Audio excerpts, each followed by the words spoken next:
Hi, my name is Ken. This is episode 1 of my weekly lacrosse segment, Before the Shot Clock. Just a quick introduction on who I am. I am a guy who played lacrosse for a bunch of years. I played for Six Nations. I played for Mississauga, and most recently I played Senior C for St. Catharines, but I'm looking at getting back into Senior C this upcoming year. So I'm going to basically be doing recaps and previews to the future weeks of the NLL season. I will talk about field a little bit, but I'm more of a box lacrosse guy, so expect that that's going to be mostly what we talk about. So I'm going to do a recap on what happened last week, just so you are aware, with a little bit of insight here and there, because I have been going to games and watching lacrosse since I was probably 7 years old. I had season tickets for the Toronto Rock for a long time. I grew up in the glory days of the Toronto Rock when they were winning all those championships. And lucky enough, I got to meet all those players from those years when I was young.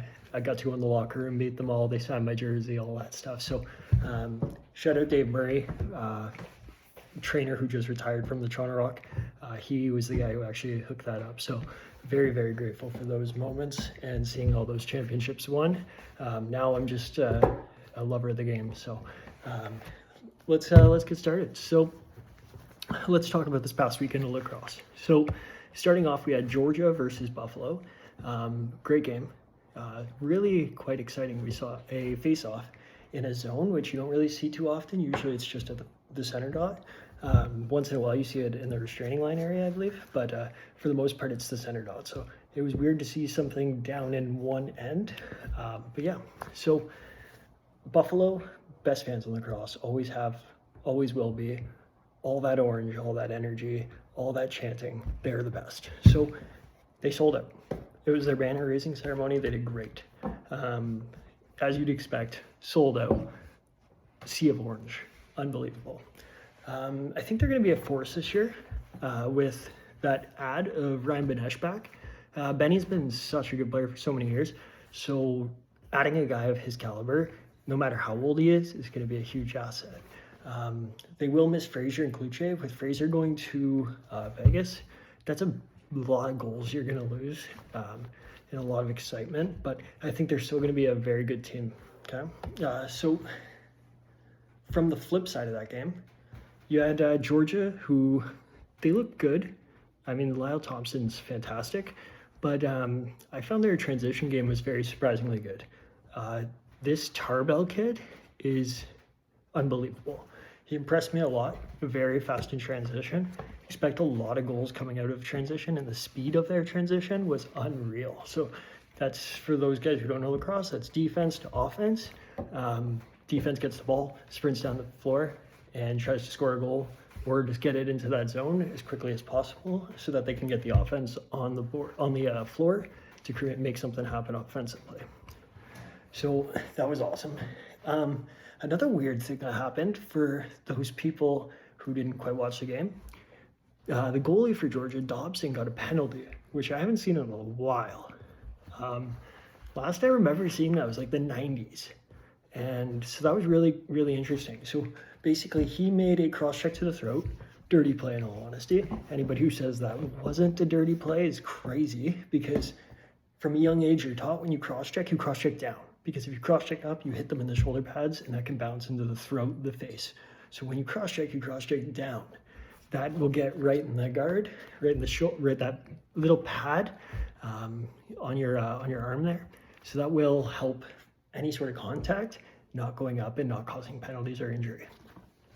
So he got a 5-minute major. So any sort of major penalty, the goalie actually serves the penalty. So Dobson had to go to the penalty box for 5 minutes, where Devlin Shanahan, he had to come out off the bench, the backup goalie for Georgia, and play for 5 minutes while Dobson sat in the penalty box in his full goalie gear.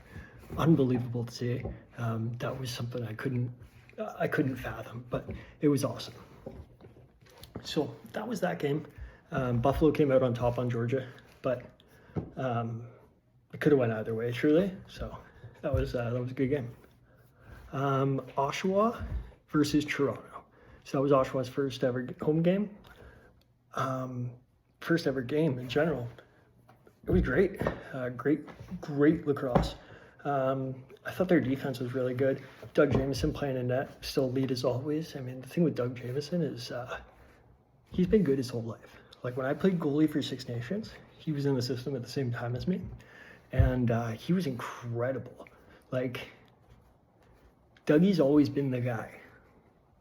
So like when I was coming up, it was Brandon Stiers, myself, and Doug Jameson. I'd say we were probably the best goalies at like that age group. So that was pretty interesting to see how he's still continued to have that excellence as years have gone on. So yeah, Dougie Jameson, awesome. Still a force, still tough to beat, and that's going to happen for many years. He's not slowing down anytime soon. But yeah, the Oshawa barn was packed.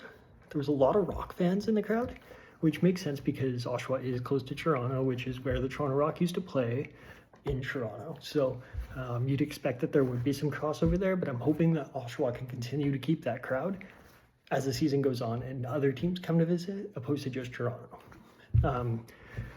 Let's hope so. It's for the best for the league. And I think that the energy was really good in that arena. And it can continue to be like that if they still pack that barn and they keep winning. That's a big thing. Toronto. So Kirsten Hiltz, they were great. They're going to get better and better and better as time goes on. They need to connect. They need to understand the speed of the game. Like, we got to remember CJ Kerr's first overall pick. He's got to kind of get into the box lacrosse game. He's new to the game, so it's going to take some time. But once he gets himself set in the game, he'll be good. He'll be good. It's a very much different game than field, so you can't expect him to pick it up like it's nothing. Still elite, still great, still made an impact, but expect him to do better and better as time goes on. Same with Owen Hiltz. They're going to be great. That defense, awesome. But what the defense needs to do for the Rock is they need to get to the shooter a little bit more. So you saw a couple goals where the shooters were able to bend it around the defender and use the defender like a screen. The game winner that Walker scored, host Travisers didn't get to the stick in time. So they need to push up a little bit, get in those shooting lanes, and those goals will get cut down. But again, people make mistakes, things happen. The game of lacrosse is a quick game. You have a half a second to react, so I don't blame them at all. Taggart Clark from Oshawa is a clone of his father.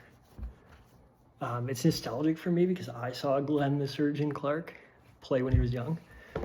They run the same, they play the same kind of. They look like the same guy on the floor.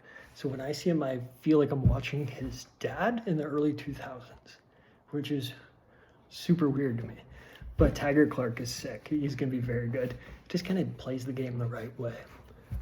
Oshawa and Toronto will be a rivalry in the future, but the nastiness is not quite there yet. So that's going to take some time and more close games to build up that rivalry. But until then, I think Toronto and Buffalo, that one-on-one rivalry is the best in lacrosse. Like, it's a war. It's a war. It's always been a war. And Buffalo fans travel really well. So I'd expect that not to change anytime soon. That's still the best rivalry in lacrosse to me. Okay, so moving on, we got Ottawa versus San Diego. It was a good game. I don't have a lot to talk about that game. I just thought it was kind of a meh kind of game. San Diego went up 6-0 early, and then Ottawa kind of had to bounce back and had to find their way back into the game. They need Ottawa needs a 4-quarter game if they're going to play in this league at a competitive level. You can't let up 6 straight and then expect to get back in the game. They did show resilience. They brought it down to, I think, 2 goals at one point, but it's a tough ask. It's a tough ask. No game's safe in lacrosse, but it's a tough ask. But yeah, neither San Diego or Ottawa really impressed me. But things will change over time. We'll see different guys step up. I was talking to my buddy Jordan about this. Like, lacrosse, you can never bet on a game of lacrosse because there's so much parity in the league and everybody is so good.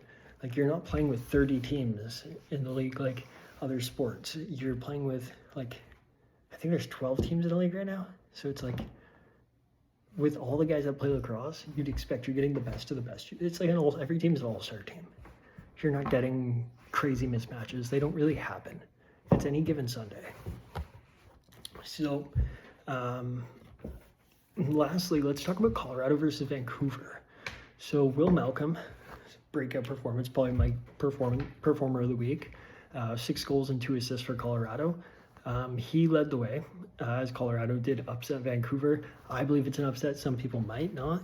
Dylan Ward was showing off vintage Dylan Ward signs. Dylan Ward was such an elite goalie, and I think he is elite. I think people don't give him a fair shot a lot of the time. But Dylan Ward played unreal. And anytime you match up against Christian Del Bianco, who's definitely the best goalie in the league, you beat them, you have to be happy with how your team played. Like, that's incredible. Andrew Q could have, and I expect to have a breakout year in Colorado. He's a great player, had a great junior career, has started off very strong. But I believe that this year, with the change of scenery, him going to Colorado, expect him to have an unreal year. Okay. You can't base an opinion off of Vancouver for the season, though, based off that game. Yes, they lost to Colorado, but it's one game, and they are so strong all across their lineup that they could beat teams on any facet if they're clicking. So don't count Vancouver out. Expect them still to be at the top of the leaderboard when the season ends, at the top of the standings there. So that was this past week. I hope I kind of gave everybody a breakdown of what happened. If there's something that you feel like I could improve on in regards of like explaining the game, if I'm kind of just speaking gibberish to you and you're not picking it up, ask questions in the comments, because I will answer them for you to the best of my ability, or someone else might be able to. Okay. So yeah, what do we have to look forward to this weekend? So there's only 2 games this weekend. It is a small week for lacrosse, being that it's only week 2.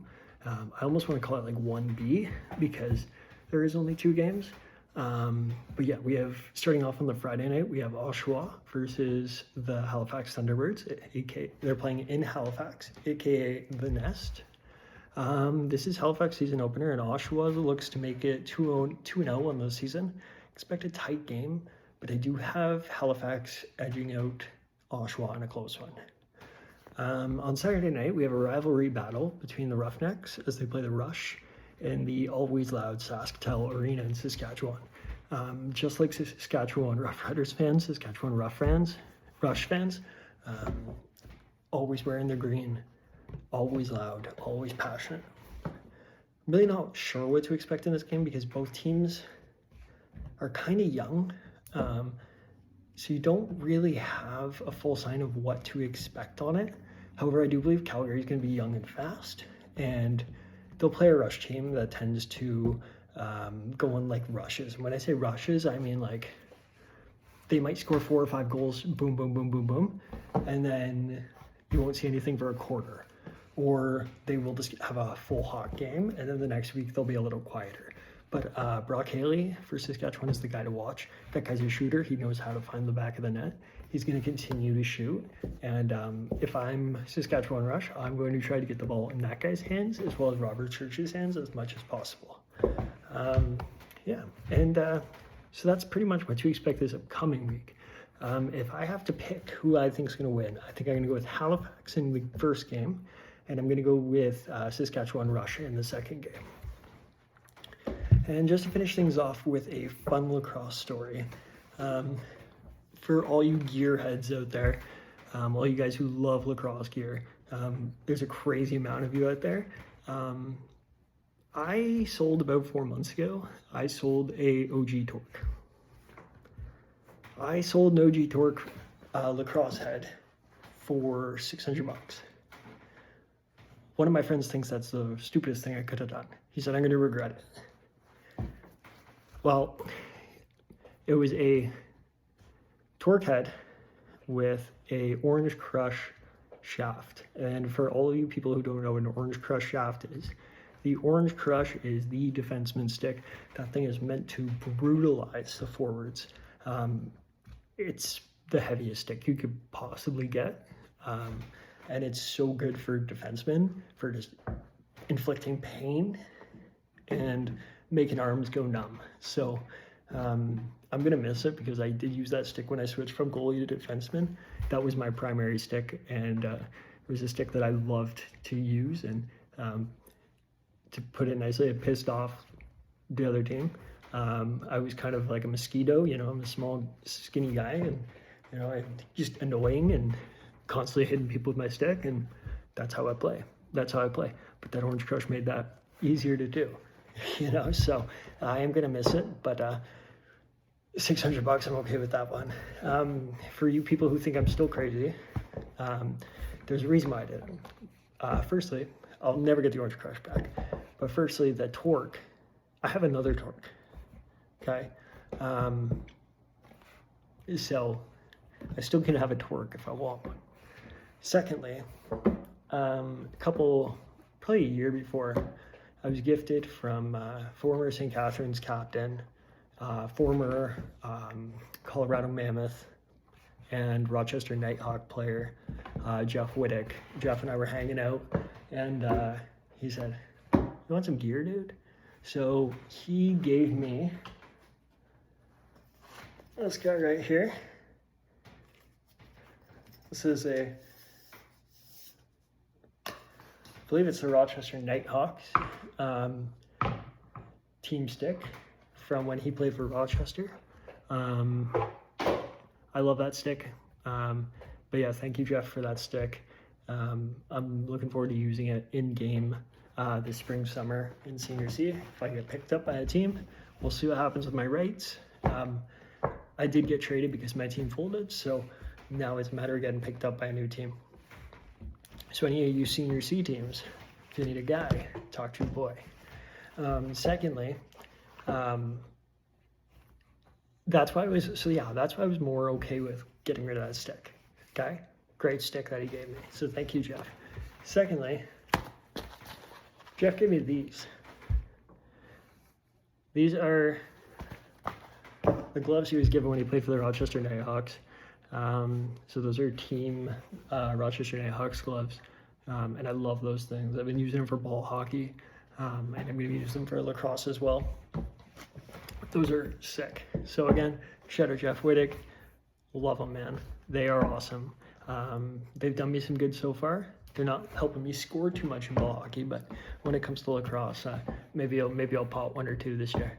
But yeah, so that's my story, lacrosse gear story this week. Every week I will finish with a different lacrosse story. However, yeah, that's the recap of this past week, the preview of the upcoming week, as well as a little story for you. Thank you very much for tuning in to Before the Shot Clock with your host, Ken. And I look forward to talking to you next week about what's going on in the lacrosse world, what's happening. And if you have any topics that you want me to discuss or dive into, shoot them my way. And I will try to grab that and utilize it. Thank you so much, and have a good week and enjoy the lacrosse this weekend.